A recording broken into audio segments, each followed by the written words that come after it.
الحمدللہ وکفا والسلام علی عبادہ الذین اصطفى اما بعد فاعوذ باللہ من الشیطان الرجیم بسم اللہ الرحمن الرحیم۔ ہمارا آج کا سبق سورہ بقرہ کے رکوع نمبر 16 کے بارے میں ہے۔ یہاں پر اللہ رب العزت بنی اسرائیل کو پھر اپنی نعمتوں کی یاد دہانی کرواتے ہوئے فرما رہے ہیں، یا بنی اسرائیل اذکروا، اے بنی اسرائیل یاد کرو، نعمتی التی، میری ان نعمتوں کو، انعمت علیکم جو میں نے تم پر انعام کی، وانی فضلتکم، اور بے شک میں نے تم کو فضیلت دی، علی العالمین، جہان والوں پر، واتقوا، اور اللہ تعالیٰ ہم سے فرما رہے ہیں کہ ڈرو، یوم، اس قیامت کے دن سے، لا تجزی، کہ جس دن نہیں کام آئے گا، نفس کوئی نفس، عن نفس کسی نفس کے، شیئا کچھ بھی، ولا یقبل منها عدل، اور نہ ہی کسی سے بدلہ قبول کیا جائے گا، کہ اگر کوئی یہ کہے کہ اللہ رب العزت مجھ سے بدلے میں کوئی مال لے لے، کچھ لے لے، لیکن مجھے بخش دیجئے، تو کسی سے کوئی بدلہ قبول نہیں کیا جائے گا۔ ولا تنفعها شفاعة، اور نہ ہی کسی کی سفارش کوئی فائدہ دے گی، ولا هم ينصرون، اور نہ ہی ان کی مدد کی جائے گی۔ اس دن اللہ رب العزت کی مدد کے علاوہ کوئی مدد کسی کے کام نہیں آئے گی۔ پھر آگے اللہ رب العزت ارشاد فرماتے ہیں، وَإِذِ ابْتَلَىٰ إِبْرَاهِيمَ رَبُّهُ، اور جب آزمائے ابراہیم علیہ السلام کو ان کے رب نے، بکلمات، چند کلموں کے ساتھ، چند باتوں کے ذریعے، فَأَتَمَّهُنَّ، تو انہوں نے ان باتوں کو، ان کلموں کو پورا کیا۔ قَالَ، تو اس کے انعام میں اللہ تعالیٰ نے فرمایا، إِنِّي جَاعِلُكَ، اللہ تعالیٰ نے فرمایا کہ بے شک میں آپ کو بناؤں گا، لِلنَّاسِ، لوگوں کے لیے، امامہ، امام۔ قَالَ، تو ابراہیم علیہ السلام نے فرمایا، وَمِن ذُرِّيَّتِي، اور میری اولاد میں سے بھی۔ قال، تو اللہ رب العزت نے فرمایا، لا ینال عہد الظالمین، کہ میرا وعدہ ظالموں کو نہیں ملے گا۔ یہاں پر اللہ رب العزت ارشاد فرماتے ہیں کہ اللہ رب العزت نے ابراہیم علیہ السلام کو چند کلموں کے ساتھ آزمایا۔ تو ان کلمات سے کیا مراد ہے، اس کے بارے میں مفسرین کرام نے بہت کچھ لکھا ہے۔ اس کے بارے میں مفسرین نے متعدد اقوال نقل کیے ہیں۔ خود حضرت ابن عباس رضی اللہ تعالیٰ عنہ کے متعدد اقوال ہیں جو تفسیر کی کتابوں میں مذکور ہے۔ ان کا ایک قول یہ ہے کہ اللہ تعالیٰ نے ان کو مناسک حج کا حکم دیا، جس کو ابراہیم علیہ السلام نے پورا فرمایا، اور ایک قول یہ ہے کہ طہارت اور نظافت سے متعلق ان کو احکام دیے تھے، اور یہ 10 احکام ہیں، جن میں سے 5 سر سے متعلق ہیں اور 5 باقی جسم سے متعلق ہیں۔ جو سر سے متعلق 5 احکام تھے وہ یہ ہیں، نمبر 1 مونچھوں کا کاٹنا، نمبر 2 کلی کرنا، نمبر 3 سانس کے ساتھ ناک میں پانی لے کر ناک صاف کرنا، جیسے کہ وضو اور غسل میں کرتے ہیں، اور احادیث میں اس کو استنشاق سے تعبیر فرمایا ہے۔ نمبر 4 جو ہے وہ مسواک کرنا، اور نمبر 5 سر کے بالوں میں مار نکالنا۔ یہ 5 تو وہ ہے جن کا تعلق سر سے، اور باقی جسم کے جو 5 احکام ہیں وہ یہ ہیں کہ ناخن کاٹنا، ناف کے نیچے کے بال صاف کرنا، ختنہ کرنا، بغلوں کے بال اکھاڑنا، پیشاب اور پخانہ کر کے پانی سے استنجا کرنا۔ صحیح بخاری میں ہے کہ نبی کریم صلی اللہ علیہ وسلم نے ارشاد فرمایا کہ اللہ کے نبی ابراہیم علیہ السلام نے 80 سال کی عمر میں مقام قدوم میں اپنی ختنہ کی۔ حضرت سعید بن مسیب سے منقول ہے کہ ابراہیم خلیل الرحمن سب سے پہلے وہ شخص ہے جنہوں نے مہمان کی مہمان نوازی کی، اور سب سے پہلے وہ شخص ہے جنہوں نے اپنی ختنہ کی، اور وہ سب سے پہلے شخص ہے جنہوں نے اپنی مونچھیں تراشی، اور وہ سب سے پہلے شخص ہے جن کے چہرے پر سفید بال نظر آئے۔ جب ان کے چہرے پر، حضرت ابراہیم علیہ السلام کے چہرے پر سفید بال نظر آئے تو انہوں نے اللہ تعالیٰ سے عرض کیا کہ اے میرے رب یہ کیا ہے؟ تو اللہ تبارک و تعالیٰ نے فرمایا کہ یہ وقار ہے، یعنی متانت اور سنجیدگی کی چیز ہے۔ اس پر حضرت ابراہیم علیہ السلام نے عرض کیا کہ اے میرے رب میرا وقار اور بڑھا دیجئے۔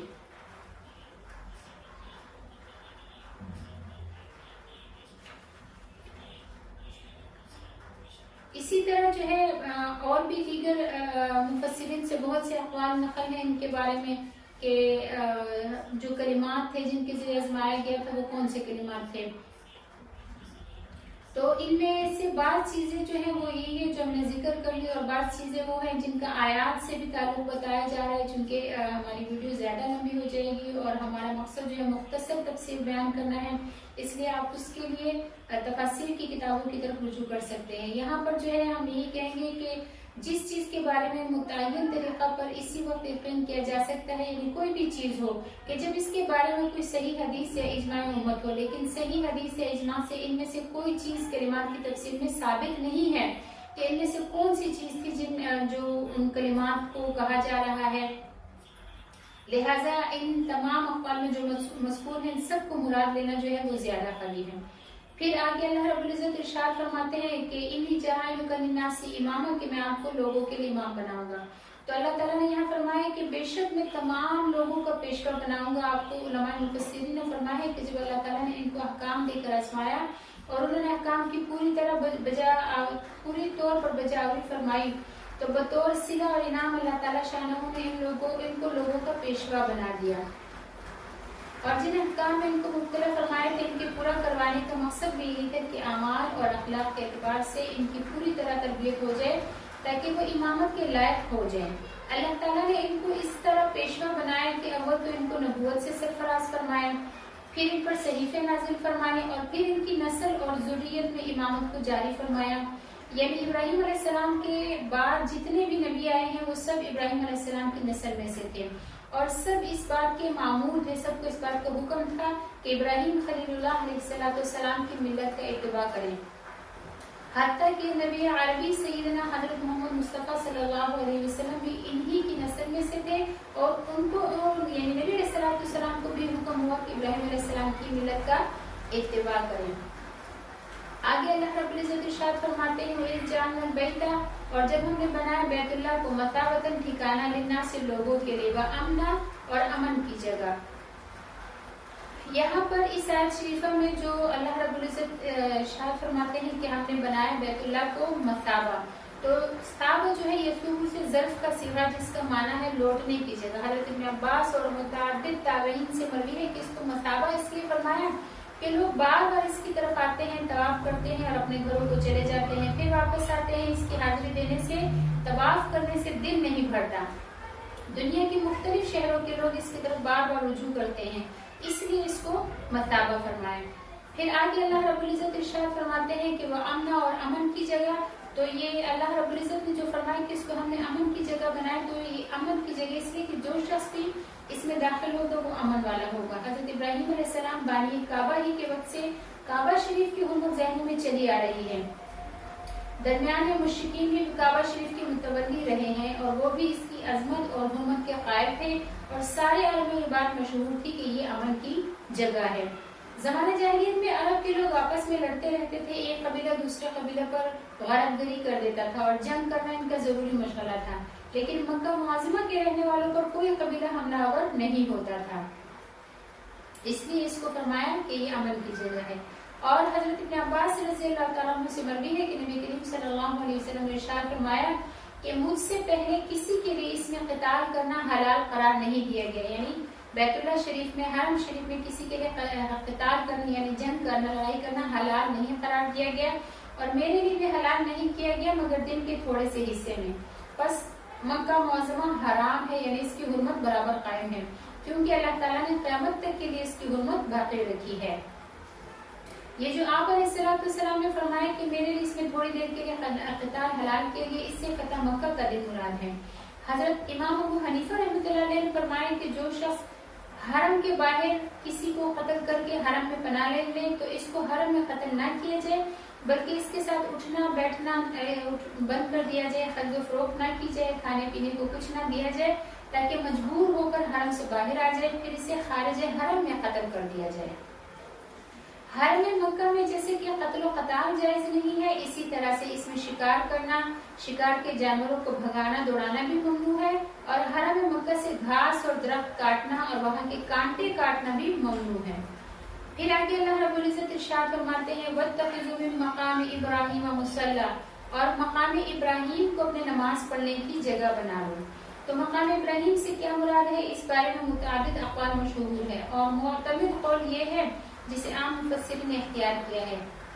और अहादीस शरीफा से भी इसकी तायद होती है कि इससे वो पत्थर मुराद है जिस पे खड़े होकर हज़रत इब्राहीम अलैहिस्सलाम काबा शरीफ तामीर फरमाते थे। ये पत्थर जीना का काम देता था, जैसे बतौर लिफ्ट के इस्तेमाल होता था। हज़रत इस्माइल अलैहिस्सलाम ईंटें और चूना वगैरह देते जाते थे और हज़रत इब्राहीम अलैहिस्सलाम इनसे वो चूना और ईंटें वगैरह लेकर तामीर जो है फरमाते थे। फिर आगे अल्लाह रब्बुल इज़्ज़त इरशाद फरमाते हैं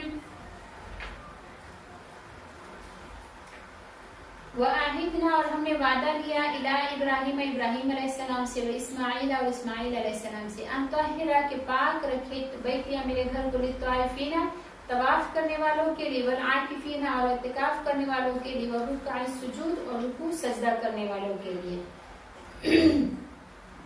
यहाँ पर अल्लाह रब्बुल इज्जत इरशाद फरमाते हैं कि हमने हुक्म भेजे इब्राहिम अलैहिस्सलाम और इस्माइल अलैहिस्सलाम की तरफ कि मेरे घर को पाक कीजिए तवाफ करने वालों के लिए और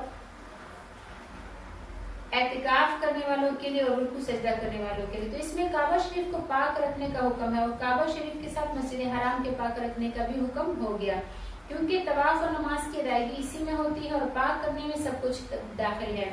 बातनी नापाकी यानी शिर्क और कुफर और बुत परस्ती से और गंदी बातों से, झूठ से, फरेब से, बदअमली से और जाहिरी नापाकी से इसे पाक रखें। फिर यहाँ पर तवाफ का जो सवाब है इसके बारे में एक हदीस में है, सुनन तिरमिज़ी की रिवायत है कि नबी करीम सल्लल्लाहु अलैहि वसल्लम ने फरमाया कि जिसने इस घर यानी बैतुल्लाह का तवाफ करते हुए 60 चक्कर लगाए और ठीक तरह से शुमार किए, यानी शुमार करने में उससे कोई गलती नहीं हुई कि कम शुमार की या ज्यादा, तो इसे एक गुलाम आजाद करने के बराबर सवाब होगा। और नबी अलैहिस्सलातु वस्सलाम ने यह भी फरमाया कि तवाफ करने वाला जो भी कदम रखेगा या जो भी कदम उठाएगा तो हर कदम पर अल्लाह ताला इसका एक गुनाह माफ फरमा देंगे और एक नेकी इसके नामामल में लिख देंगे। इसी तरह मस्जिद हराम में नमाज का जो सवाब है इसके बारे में नबी करीम सल्लल्लाहु अलैहि वसल्लम ने इरशाद फरमाया कि मेरी मस्जिद यानी मस्जिद नबवी में एक नमाज दूसरी नमाजों के मुकाबले में हजारों नमाजों से अफजल है, मगर मस्जिद हराम इससे मुस्तस्ना है क्योंकि इसका सवाब मस्जिद नबवी में नमाज पढ़ने से ज्यादा है। मस्जिद हराम में एक नमाज दूसरी नमाजों के मुकाबले में 1,00,000 नमाजों से अफजल है। अल्लाह ताला हम सबको मस्जिद हराम और मस्जिद नबवी दोनों की हाजिरी नसीब फरमाए बार बार। आगे अल्लाह रब्बुल इज्जत इरशाद फरमाते हैं व इज़ क़ाल इब्राहीम, और जब फरमाया इब्राहीम अलैहिस्सलाम ने रब्बी ए मेरे रब इजअल हाज़ा बलदन, बना दीजिए इस शहर को आमिनन अमन वाला, वर्ज़ुक़ अहलहु मिनत समराती, और इसके रहने वालों को दीजिए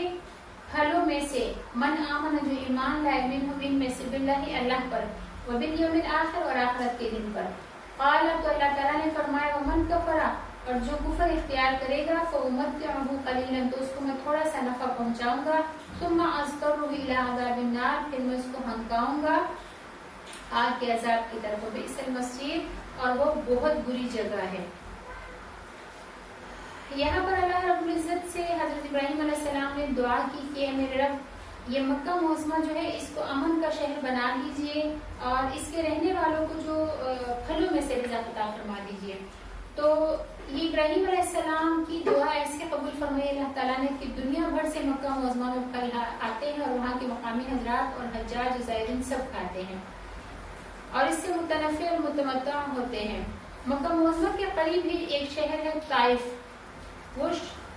ताइफ शहर जो है वो आबाद है और वो सरसब्ज़ और शादाब इलाका है। हमेशा वहाँ से तरह तरह के फल मक्का मुअज़्ज़मा में पहुँचते रहते हैं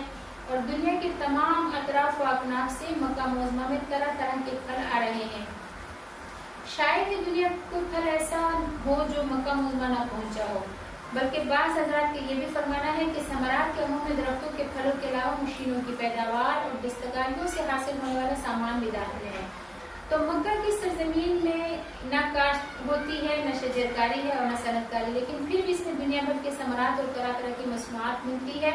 तो यही इब्राहीम अलैहिस्सलाम की दुआ है जिसे अल्लाह रब्बुल इज्जत ने कबूल फरमाया है। इसी तरह आगे अल्लाह रब्बुल इज्जत इरशाद फरमाते हैं वो इज़ यरफ़उ इब्राहीमुल क़वाइदा, और जब बुलंद फरमा रहे थे, उठा रहे थे इब्राहीम अलैहिस्सलाम बुनियादें मिनल बैत की बैतुल्लाह की, व इस्माइल और इस्माइल अलैहिस्सलाम भी साथ थे। तो दोनों दुआ कर रहे थे रब्बना ए हमारे रब तक़ब्बल मिन्ना, इस खिदमत को हमसे कबूल फरमाइए, इन्नका अंतस समीउल अलीम, बेशक आप सुनने वाले जानने वाले हैं। काबा शरीफ पहले फरिश्तों ने फिर हजरत आदम अलैहिस्सलाम ने बनाया, फिर अरसे दराज के बाद जब तूफान नूह की वजह से इसकी दीवारें मुस्मार हो गई और इमारत का ज़ाहिरी पता तक न रहा, तो हजरत इब्राहीम अलैहिस्सलाम ने अपने बेटे इस्माइल अलैहिस्सलाम को साथ लेकर काबा शरीफ की बुनियादें उठाई और काबा बनाया। चूंकि जगह मालूम न थी इसलिए अल्लाह ताला की तरफ से इनको मुतायन करके इसकी जगह बता दी गई। बनाई इब्राहीमी में हतीम का हिस्सा जो है ये काबा शरीफ में दाखिल था। कुरैश मक्का ने नबी करीम सल्लल्लाहु अलैहि वसल्लम की बासत से 5 साल पहले जब काबा शरीफ बनाया तो इनके पास खर्चा पूरा न होने की वजह से काबा शरीफ का कुछ हिस्सा बाहर छोड़ दिया, जिसे हकीम कहा जाता है। इस हिस्सा में मिज़ाब रहमत का पानी गिरता है और निस्फ कद के बराबर दीवारें बनी हुई है, इस पर छत नहीं है। सही मुस्लिम में है कि नबी करीम सल्लल्लाहु अलैहि वसल्लम ने हज़रत आयशा रज़ियल्लाहु तआला अन्हा से फरमाया कि अगर ये बात न होती कि तेरी कौम के लोग नए नए मुसलमान हुए हैं तो मैं काबा शरीफ को तोड़ देता और इसे इब्राहिम अलैहिस्सलाम की बुनियादों पर बना देता और इसका दरवाजा जमीन पर कर देता और हजर यानी हकीम को इसमें दाखिल कर देता। दूसरी रिवायत में है कि आपने फरमाया कि मैं इसके लिए 2 दरवाजे बना देता। नबी करीम सल्लल्लाहु अलैहि वसल्लम ने तो काबा शरीफ इसी हाल में रहने दिया जिस तरह कुरैश मक्का ने बनाया था। फिर हजरत अब्दुल्लाह बिन जुबैर रज़ियल्लाहु तआला अन्हु ने कवाइद इब्राहिमिया पर बना दिया था और हकीम को काबा शरीफ में दाखिल कर दिया था और 2 दरवाजे बना दिए थे, एक दाखिल होने का और एक खारिज होने का, और बिल्कुल जमीन के बराबर कर दिया था कि अंदर जाने के लिए जीनत की जरूरत न थी। फिर हज्जाज बिन यूसुफ ने इसी तरह बना दिया जैसा कुरैश ने बनाया था। फिर हजरत इमाम मालिक रहमतुल्लाह अलैह से हज्जाज के बाद हारून रशीद बादशाह ने पूछा कि हम फिर से इसी तरह बना दें जैसे हजरत अब्दुल्लाह बिन जुबैर ने बनाया था। तो हजरत इमाम मालिक रहमतुल्लाह अलैह ने फरमाया कि ए अमीरुल मोमिनीन, इसको बादशाहों का खिलौना ना बनाइए, जो भी आएगा इसे तोड़ा करेगा और बनाया करेगा। इस तरह से लोगों के दिलों से इसकी हैबत जाती रहेगी। यहाँ पर फिर आगे अल्लाह रब्बुल इज्जत ये बनाए काबा की थोड़ा सा हवाला देने के बारे में, थोड़ा सा आपको बताने के बारे में फिर आते हैं अपने सबक की तरफ कि यहाँ पर इब्राहिम अलैहिस्सलाम और इस्माइल अलैहिस्सलाम जो है वो दुआ फरमा रहे हैं। साथ साथ इब्राहिम अलैहिस्सलाम और इस्माइल अलैहिस्सलाम बैतुल्लाह की बुनियादें भी उठा रहे हैं और साथ साथ दुआ भी करते जा रहे हैं कि रब्बना तक़ब्बल मिन्ना इन्नका अंतस समीउल अलीम, कि हमारे रब हमसे इसको कबूल फरमा लीजिए, इस नेकी को बेशक आप सुनने वाले और जानने वाले हैं। तो ये बात किस कदर ज़हन में बिठाने के लायक है कि अल्लाह के 2 प्यारे, अल्लाह के दोनों पैगंबर खलीलुल्लाह और ज़बीहुल्लाह अलैहिस्सलाम अल्लाह का घर अल्लाह के हुक्म से बना रहे हैं। इनके इखलास में जरा भी शुबा नहीं, फिर भी वो दोनों अल्लाह ताला की बारगाह में यूं अर्ज करते हैं कि हमारे रब हमसे कबूल फरमाइए। इससे मालूम हुआ कि कोई शख्स कैसे ही मुखलिस और कैसे ही अमल सालिह करे, इसे अल्लाह ताला से कबूलियत की दुआ करते रहना चाहिए। इस बात से डरते रहना चाहिए क्योंकि यह खुद पसंदी और उजब नफ्स में मुब्तला न हो जाए। दर हकीकत अहले इखलास का यही तरीका है कि वो अल्लाह ताला की रजा के लिए काम भी करते जाते हैं और डरते भी जाते हैं कि हमारा ये अमल कबूल होता भी है या नहीं। अल्लाह ताला हमसे भी इस नेक काम को कबूल फरमाए और अल्लाह ताला हमें जिंदगी की आखिरी सांस तक अपने दीन की खिदमत के लिए कबूल और मंजूर फरमाए। फिर आगे अल्लाह रब्बुल इज्जत फरमाते हैं कि उन्होंने दुआ की इब्राहिम अलैहिस्सलाम ने कि रब्बना, ए हमारे रब, वजअलना मुस्लिमैन लका, और आप हमें अपना फरमाबरदार बना दीजिए, मिन ज़ुर्रियतिना, और हमारे औलादों में से भी उम्मतन, एक जमात को, मुस्लिमतन लक, अपना फरमाबरदार बना दीजिए, व अरिना मनासिकना, और हमें हज के तरीके सिखाइए, हज के अहकाम सिखा दीजिए, व तुब अलैना, और हमारी तौबा कबूल फरमाइए, इन्नका अंतत तव्वाबुर रहीम, बेशक आप तौबा कबूल करने वाले, रहम करने वाले हैं। तो यहाँ पर इब्राहिम अलैहिस्सलाम ने मनासिक हज जानने के लिए दुआ की। काबा शरीफ बनाते हुए हज़रत इब्राहिम और हज़रत इस्माइल अलैहिस्सलाम ने दुआ भी की कि अल्लाह हमें मनासिक हज यानी अहकाम हज सिखा दे। तो तफसीर इब्न कसीर में है कि जब इब्राहिम अलैहिस्सलाम ने काबा शरीफ की तामीर मुकम्मल कर दी तो हज़रत जिब्राइल अलैहिस्सलाम तशरीफ लाए और उनका हाथ पकड़कर सफा और मरवा पर ले गए कि अल्लाह के शायर में से हैं। फिर उनको मिना ले गए, फिर मुज़दलिफा में ले गए, फरमाया ये मशअरुल हराम है। फिर उनको अरफात में ले गए और उनको अहकाम हज सिखा दिए। जब अरफात में ले गए तो पूछा कि मैंने जो कुछ आपको बताया है आपने पहचान लिया, और 3 बार इस तरह पूछा। हजरत इब्राहिम अलैहिस्सलाम ने फरमाया कि जी पहचान लिया। हजरत इब्राहिम अलैहिस्सलाम को जब हजरत जिब्राइल अलैहिस्सलाम ने हज का तरीका और हज के अहकाम बताए तो उन्होंने हज का ऐलान आम कर दिया, जिसका जिक्र सूरह हज में इन अल्फाज में है कि वअज़्ज़िन फिन्नास बिलहज, और ये लोगों में हज का ऐलान कर दीजिए।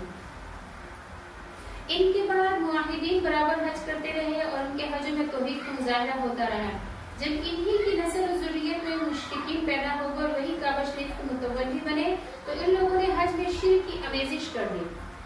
और हज के अहकाम बदल दिए। हज का महीना भी बदल देते थे, अरफात में जाते ही नहीं थे, मुज़दलिफा से वापस आ जाते थे, बैतुल्लाह शरीफ का नंगे तवाफ करते थे। जब नबी करीम सल्लल्लाहु अलैहि वसल्लम ने मक्का फतह किया और मक्का से मुश्रिकीन का तसल्लुत खत्म हुआ तो आपने ऐलान करवा दिया कि आइंदा कोई शख्स बैतुल्लाह का नंगे तवाफ ना करे और कोई मुश्रिक हज ना करे। پھر آپ نے 9 ہجری میں جو ہے حج کیا جسے حجۃ الوداع کہتے ہیں، اور اس میں پوری طرح حج کے احکام بتائے اور سکھائے۔ آگے حضرت ابراہیم علیہ السلام کے بارے میں اللہ تعالیٰ ارشاد فرماتے ہیں کہ انہوں نے فرمایا کہ ربنا اے ہمارے رب وابعث فیہم رسولا منہم، ان میں ایک رسول انہی میں سے بھیج دیجئے، یتلو علیہم آیاتک، جو ان پر آپ کی آیات تلاوت کرے، ویعلمہم الکتاب، اور ان کو آپ کی کتاب سکھائے، والحکمت، اور حکمت، ویزکیہم، اور ان کو پاک کرے، انک انت العزیز الحکیم، بے شک کہ اللہ آپ زبردست حکمت والے ہیں۔ اس آیت میں بھی حضرت ابراہیم اور حضرت اسماعیل علیہ السلام کی دعا کا تذکرہ ہے کہ کعبہ شریف بناتے ہوئے جو دعائیں ان دونوں حضرات نے کی تھی، ان میں سے ایک دعا یہ بھی ہے کہ ہمارے رب ان میں سے ایک رسول مبعوث فرمائیے، اس رسول سے خاتم النبیین حضرت محمد مصطفیٰ صلی اللہ علیہ وسلم مراد ہے، جو عربی بھی تھے اور مکی بھی، اور حضرت ابراہیم اور حضرت اسماعیل علیہ السلام دونوں کی نسل میں تھے۔ حضرت ابراہیم علیہ السلام کے بعد جتنے بھی انبیاء مبعوث ہوئے سب انہی کی نسل میں سے تھے، اور حضرت سرور عالم خاتم النبیین صلی اللہ علیہ وسلم کے علاوہ سب بنی اسحاق تھے، اور صرف آپ ہی بنی اسماعیل میں سے ہیں۔ حضرت ابو امامہ رضی اللہ تعالیٰ عنہ نے شاد ہے کہ حضرت ابو امامہ رضی اللہ تعالیٰ عنہ نے عرض کیا کہ یا رسول اللہ، آپ کا ابتدائی تذکرہ اولاً کیسے شروع ہوا؟ تو نبی علیہ السلام نے فرمایا کہ میں اپنے باپ ابراہیم کی دعا ہوں اور عیسیٰ علیہ السلام کی بشارت ہوں، اور میری والدہ نے جو خواب دیکھا کہ ان کے اندر سے ایک نور نکلا ہے جس نے شام کے محلات کو روشن کر دیا ہے، میں اس خواب کا مظہر ہوں۔ آگے اللہ رب العزت ارشاد فرماتے ہیں کہ ابراہیم علیہ السلام نے دعا فرمائی کہ یتلو علیہم آیاتک، کہ وہ لوگوں کو آپ کی آیات پڑھ کر سنائیں۔ تو یہاں پر فرمایا ہے کہ وہ نبی لوگوں کے سامنے اللہ کی آیات تلاوت فرمائیں گا۔ حقیقت یہ ہے کہ قرآن مجید اللہ کا کلام بھی ہے اور اللہ کی کتاب بھی، اس کے الفاظ کا پڑھنا، پڑھانا اور سننا اور سنانا، تلاوت کرنا، صحیح طریقے پر ادا کرنا بھی مطلوب اور مقصود ہے۔ بہت سے جاہل جو تلاوت کا انکار کرتے ہیں، بچوں کو قرآن مجید حفظ کرانے سے روکتے ہیں اور کہتے ہیں کہ طوطے کی طرح رٹنے سے کیا فائدہ، یہ لوگ کلام الہی کا مرتبہ اور مقام نہیں سمجھتے، دشمنوں کی باتوں سے متاثر ہو جاتے ہیں، قرآن مجید کو لوگوں کے آپس کے خطوط پر انسانوں کی لکھی ہوئی کتابوں پر قیاس کرتے ہیں، اور اپنی جہالت سے یوں کہتے ہیں کہ قرآن کے معانی اور مفاہیم کا سمجھنا کافی ہے، اس کا پڑھنا اور یاد کرنا ضروری نہیں۔ العیاذ باللہ، یہ لوگ یہ نہیں جانتے کہ قرآن مجید کے الفاظ کو محفوظ رکھنا فرض کفایہ ہے۔ قرآن مجید کی فضائل کے بارے میں بہت سی روایات میں آتا ہے، یہاں پر ہم آپ کو ایک دو حدیث سنائیں گے۔ قرآن مجید کی تلاوت میں بہت بڑا ثواب ہے، سمجھ کر پڑھے یا بے سمجھے پڑھے، تلاوت پر اجر عظیم ملتا ہے۔ حضرت ابو سعید خدری رضی اللہ تعالیٰ عنہ سے روایت ہے کہ نبی کریم صلی اللہ علیہ وسلم نے ارشاد فرمایا ہے کہ رب تبارک و تعالیٰ کا ارشاد ہے کہ جسے قرآن نے میرے ذکر سے اور مجھ سے مانگنے سے مشغول کر لیا، میں اس سے افضل عطیہ دوں گا جو مانگنے والوں کو دیتا ہوں۔ اور کلام اللہ کی فضیلت دوسرے تمام کلاموں پر ایسی ہے جیسے کہ اللہ کی فضیلت اس کی مخلوق پر ہے۔ اسی طرح حضرت عبداللہ بن مسعود رضی اللہ تعالیٰ عنہ سے روایت ہے کہ نبی کریم صلی اللہ علیہ وسلم نے ارشاد فرمایا کہ جس نے اللہ کی کتاب سے ایک حرف پڑھا، اس کے بدلے میں ایک نیکی ہے، اور ایک نیکی 10 گنا ہو کر ملتی ہے۔ میں یہ نہیں کہتا کہ الف لام میم ایک حرف ہے، بلکہ الف ایک حرف ہے، لام ایک حرف ہے اور میم ایک حرف ہے۔ صرف الف لام میم کا تلفظ ادا کرنے سے 30 نیکیاں مل جائیں گی۔ تو یہاں پر دیکھیے کتنی آسانی سے ہمیں تھوڑی سی محنت پر کتنا زیادہ اجر مل رہا ہے قرآن پاک کی تعلیم پر۔